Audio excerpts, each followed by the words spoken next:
പ്രശ്നം എന്ന് വെച്ചിട്ടുണ്ടെങ്കിൽ ഭയങ്കരമായ പ്രശ്നം. നിങ്ങൾ തന്നെ ഇതിന്റെ പരിഹാരം കാണണം കേട്ടോ. നോമ്പ് കുറിക്കേണ്ട കാര്യങ്ങളിൽ തകൃതിയായി നടന്നുകൊണ്ടുണ്ട്. ഞാനും അവരോട് പറഞ്ഞു ഇന്ന് ഞാൻ ഫ്രൂട്ട് സലാഡ് ആക്കിക്കോളാം. അങ്ങനെ പാലിൽ തിളപ്പിച്ചുകൊണ്ടുണ്ട്. എല്ലാ ദിവസവും ഏലാഞ്ചി ഉണ്ട് കേട്ടോ. ഏലാഞ്ചി എല്ലാവർക്കും ഇഷ്ടപ്പെട്ടു തുടങ്ങി. അങ്ങനെ പുതിയൊരു ഐറ്റം കൂടി ഇന്ന് വരുന്നുണ്ട്. എന്താന്ന് കണ്ടറിയാം. സതീഷ് ഭായി ആണെങ്കിൽ പുതിയ ഐറ്റം ഉണ്ടാക്കേണ്ട നല്ല തിരക്കിലുണ്ട്. അജ്മൽ ഓരോന്ന് കട്ടാക്കിക്കൊണ്ടല്ലോ ഉണ്ട് അവിടെ. ആ മസാല ആക്കുന്നില്ല സ്മെല്ലിങ്ങനെ മൂക്കിലേക്ക് അടിക്കുന്നുണ്ട്.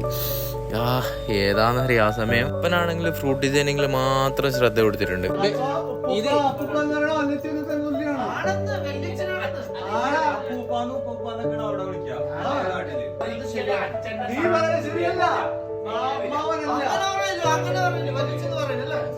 പെങ്ങളുടെ മകളുടെ മകള് പെങ്ങളെ ആങ്ങളനെ എന്ത് വിളിക്കുന്നാന്ന് ഇവിടുത്തെ പ്രശ്നം. ബാങ്ക് കൊടുത്തോടെ എല്ലാവരും ഇരുന്നിട്ട് നോമ്പ് പൊരിക്കാൻ തുടങ്ങി. ഉണ്ടാക്കിയ നല്ല ചിക്കൻ പെട്ടിയിലെ തിന്നുന്നുണ്ട്. നല്ല ടേസ്റ്റ് ഉണ്ടായിട്ടാ. അങ്ങനെ ഞാൻ ഉണ്ടാക്കിയ ഫ്രൂട്ട് സലാഡ് അല്ലാ എന്ത് പറയാൻ. കസ്റ്റർഡ് പൗഡർ വാങ്ങണത് വാനിലായിരുന്നു. പക്ഷെ ഞാൻ പോയിട്ട് വാങ്ങിയത് മിക്സ്ഡ് ഫ്രൂട്ടും. അല്ലാ ഇതാണെങ്കിൽ ചുമന്റെ മരുന്ന് മണത്തിട്ട് കുടിക്കാനും കഴിയുന്നില്ല. ആകെ പോയിന്. എന്നിപ്പോ അടുത്തേല് പിടിക്കാറിഞ്ഞിട്ട് ഞാൻ അവിടെ നിന്ന് തടിയപ്പോ. അപ്പൊ ഓക്കെ ബൈ.